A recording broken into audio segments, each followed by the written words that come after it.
สบายดียินดีต้อนรับเข้าสู่ซองน้องทิพย์สาวผู้ไทยเด้อก็สิฮับไปฮับส้มคลิปก็อย่าลืมกดไลค์กดแชร์กด Subscribe เพื่อเป็นกำลังใจให้น้องทิพย์แน่เด้อตอนนี้ก็มาพบกับน้องทิพย์ยามแรงๆเนาะทุกคนเฮากำลังสิโลกไปเบิ่งเตะบานเนาะทุกคนโลกไปเบิ่งไปเตะบานอีกมื้อนี้ก็เนาะทุกคนเนาะแต่ยังบ่ฮู้ว่าห้องเลิกกับห้องเลิกทุกคนเอ้ยตอนนี้มาแต่ห้องเพศแล้วน้องทิพย์ก็สระผมเนาะทุกคนเฮาก็สิไปกัน3คนคือเก่าเนาะทุกคนเห็นปะแก๊งนี้มา3คนมา3คนตลอดเลยเนาะทุกคนเฮาก็สิ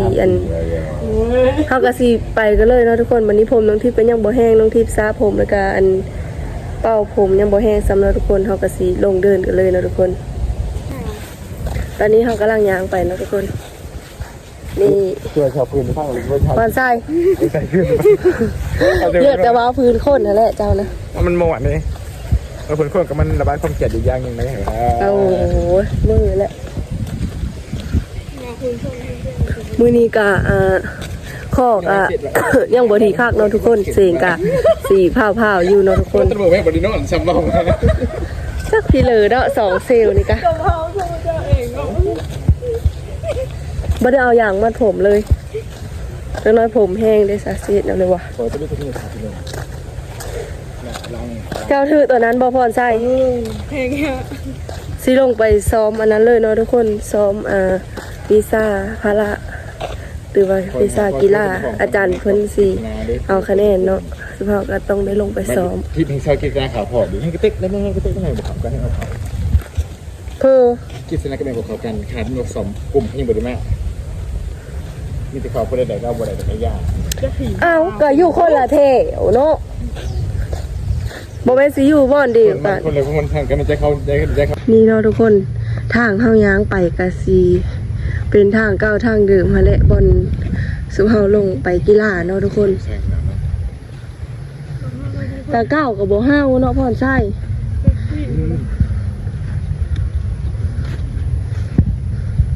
ผู้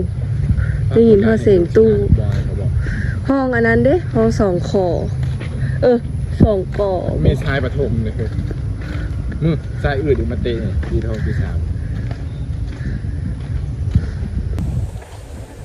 ล่มกันนะแม่เมื่อกี้นี่คือเห็นล่มกันดีแท้ของหน้าแล้วลืมมาขาตั้งกล้องมายังบ่ซ้ำนี้อันนี้ก็คือบรรยากาศดิวเดอร์เนาะทุกคน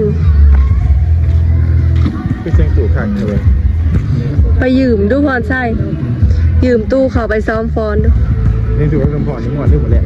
เขาแข่งบอลตีบานนี่กะหรือเขาตีลิ้นเขาตีลิ้นบอตีบานนี่นะเขาแข่งแต่บานเตะตีสูงคนหนึ่งเพิ่งสูงเลยวะห้องเลยกับห้องเลยวันนี้นะห้องเลยกับห้อง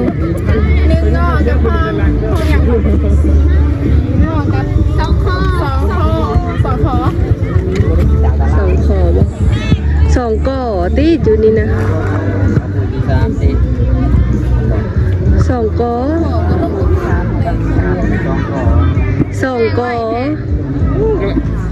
แห้งแล้วบ่นี่นะค่อยเป่าได้น้อยเดียวนึงบ้านพูดตะกี้ก็เพิ่งมาเคยร่วมกันช่วงขโมยเป็นขายมือเด้3-4ผ่านดีย่างสาวกีฬาเตะกับห้องเลยจันทีเซ่อยู่แล้วเป็นผู้ส้มที่ดีคือเก่าเนาะทุกคนมาส้มมาเซ่นำกันเด้อทุกคนเด้อมาลุ้นว่าห้องเลยศิษณะน้องมื้อนี้นะเซ่ห้องเลยพ่อใจนี่เนาะทุกคนตอนนี้กาได้ลงประจำเดินแล้วห้อง1 ก่อบ่แม่นบ่อีดาวอยู่1 ก่อหรือ1 ขอวะ1 ขอกับอัน2 ก่อ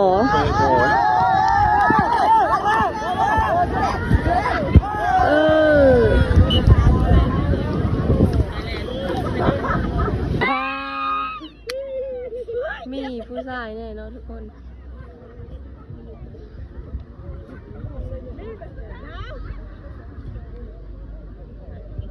ผู้ชายในห้องเลยกับห้องเลยผู้ชายในห้องเลยกับห้องเลยห้อง2 กอกับ1 กอ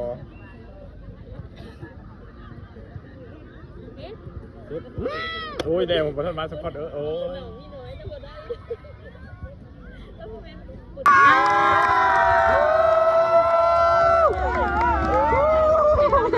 เจ้าต้องมองที่ว่าเราชนะ นักฮับแบบซิวแห้ง เบาหวานมันมาแบบบ่ตั้งตัว นี่ประธานมันเลยไปสอบเลยพูนคือกลุ่มอ่ะ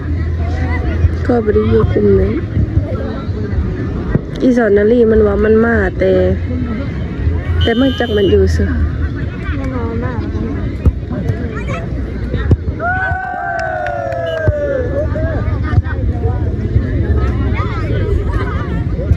ดาวตั้งเต้นนี่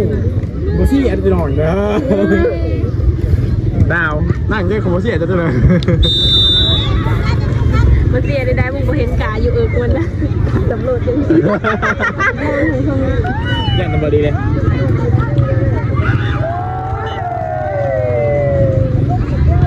ผู้เซ่นี่ก็มูนใช่วะ น่า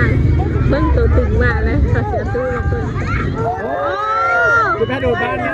นี่ตัวตึงใช่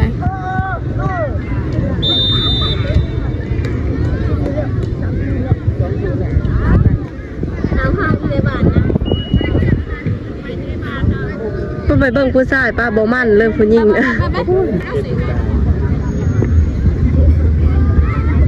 ใช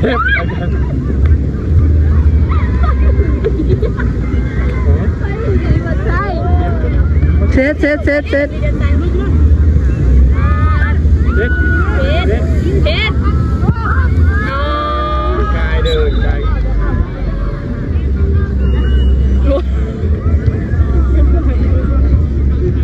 พี่เหลืออีกหน่อย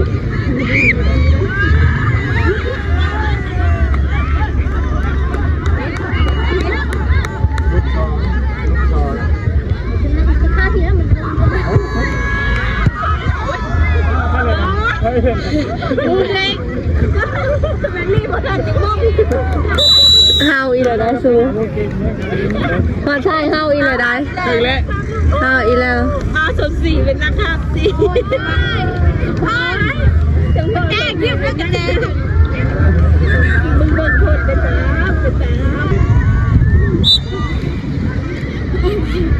สงสารของเองเนี่ย เซ่ห้องเลยผู้สาว เต้รุ่นไอปี2เนาะ ว้าวเดินคันเซ่ห้องเลย ปี2 น้อยเซ่ห้องเลย เจ็บปะ เอาพอใช่เซ่ห้องเลย เสี่ยงที่ชนะ เอาเซ่ห้องเลยผู้สาว เชียร์เบอร์2เชียร์ของกอจ้าเล่นกอ หนึ่งก่อรูนได้ได้จากประตูแหละ 3 3 3-0นะพี่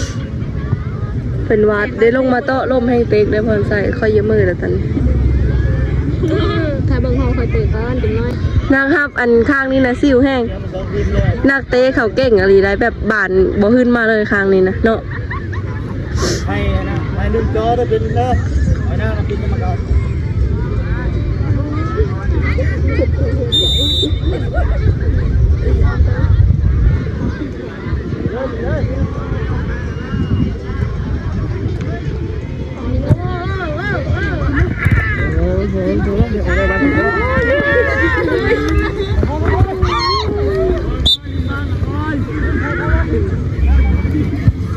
เชื่อไหม เสียขางสนามได้อาจารย์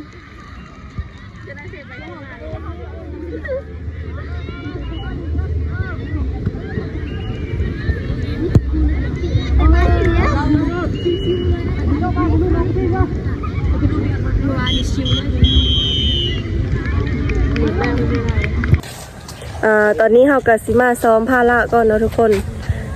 เตะบานเฮากะสิโจเว้นก่อนเฮาซ้อมแล้วเฮาจังสิไปเบิ่งอีเนาะทุกคนเนาะ ใช่ฮะเราต้องยก กลุ่มเฮานะมาเท่านี้บ่ โดนตีได้4 คนค่ะ จะคือ4ถึง2นาที ถ้าบ่มีสติ๊กถ้าเบิด ข้าพเจ้า มี ตอน เงิน นี้ ซื้อ ก็สบายใช่ละ ก็ตุ้ยนี่แหละ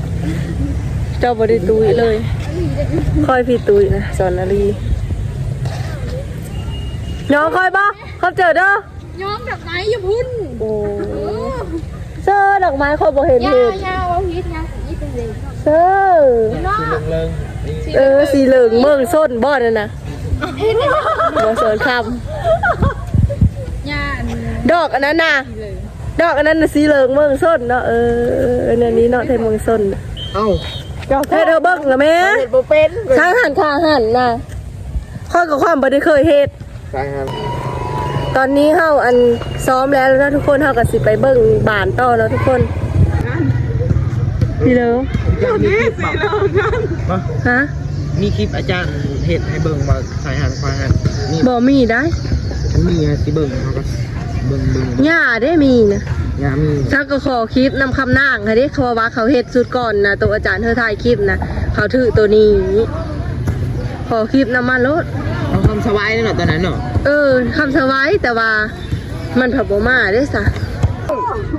บเงินจบไป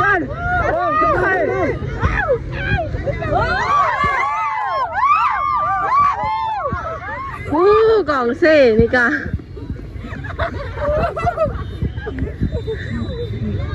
มันออกความเราเตะมาโยนหมด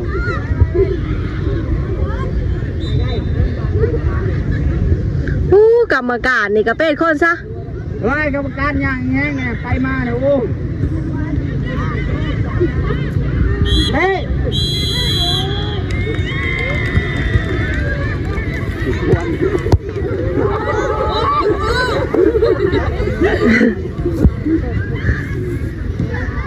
เครียดบ่เดี๋ยวนี้นะฮะ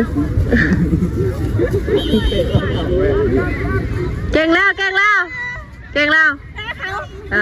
ต้องแพ้ตั้งแต่แพ้แต่โดนแล้วนะก็ฮู้บ่ตอนนี้ก็คำเติบแล้วนะทุกคน เป็นทีมที่3ได้นี่ทุกคนมื้อนี้หลายทีม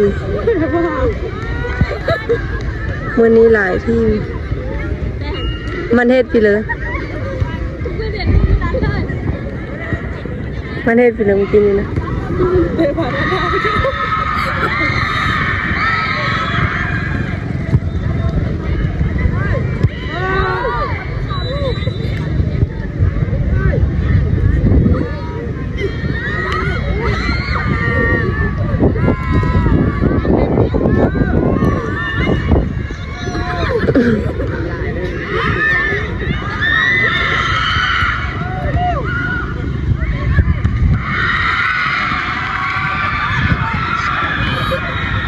พอแม่มมันแลนหันเพิ่งบอกขึ้นไปแลนเธอแพรว่าลงมาตาลป้าแต่เว้นจนจะตกดินเลยยังบ่แล้วอยู่คนจนเยอะเมื่อเมิดเลยคำแล้วยังบ่แล้วตกเสียยังมาจบเหรอก ำแพงตีกำแพง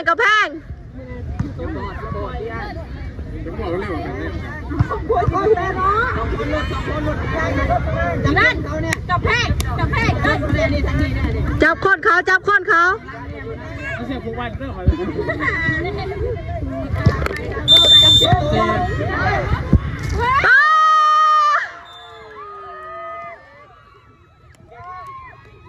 ห้าวเรียบร้อยเนาะทุกคน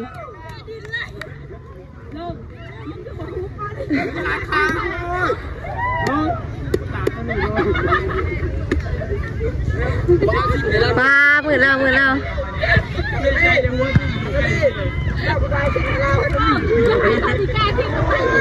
ไอ้กันเนี่ยบอกสิบห้าปีเอาก็ทำมาเลยครับ เล่นฮอร์โมนประเด็นจริงจังเลยเอา โอ้อันนั้นลูกไก่มันเด็ก ห้องเจาะกับห้องพี่เริ่มกิน เป็นห่วงอะไรนะโอ้ยเจ็บมาจะเมาปีสองปี2ห้องเจาะสนะเนาะแล้วก็ห้องเขาอีดาวเนาะห้องก่อบ่ห้องก่อกับห้องปี2ปี2จ้ะเขาสนะ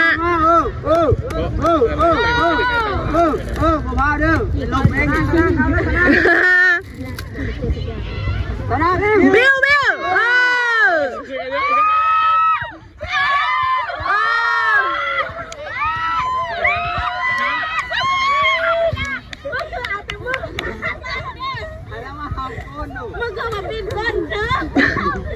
มี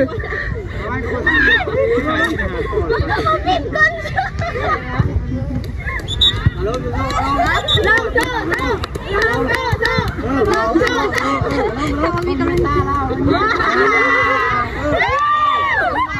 เฮ้ยแกน้องไล่น้องเอาแล้ว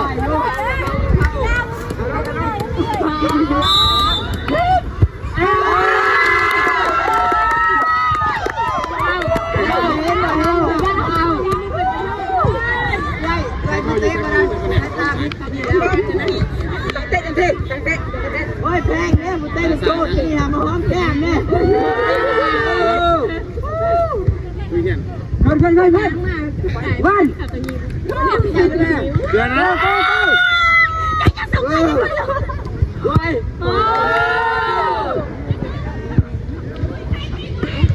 ห้องเจ้ากับปีสองอีเนาะก็เขาชนะปีสองเขาได้อยู่แล้วนั่น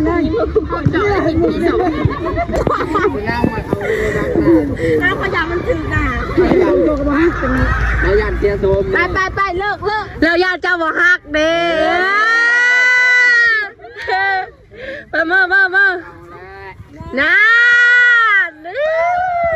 นาลีบอกว่าดอก ตอนนี้ก็แล้วเนาะทุกคนคำแล้วจะเว้นจนโต๊ะดินแล้วทุกคนจะเว้นจนจะโต๊ะดินแล้วก็กำลังสิยางมือเนาะทุกคนยางมือห้องไปประมาณข้าวเขาคุบเอาเลยเปิดประตูแล้วกันตอนนี้เฮาก็กำลังยางมือห่อเนาะทุกคนสิห่อห่อแล้วก็สิได้คอโตลาพี่ๆซ้ำนี้เนาะน้องทิพย์ก็สิได้เอาไปหาซื้อแนวกินแล้วเนาะทุกคนขอขอบเจอทุกคนที่ห้ามาติดตามรับชมเด้อพอกันมื้อคลิปหน้าบ๊ายบายกล้องเน่บ๊ายบายกล้องเน่บ๊ายบายมาหมื่นดิ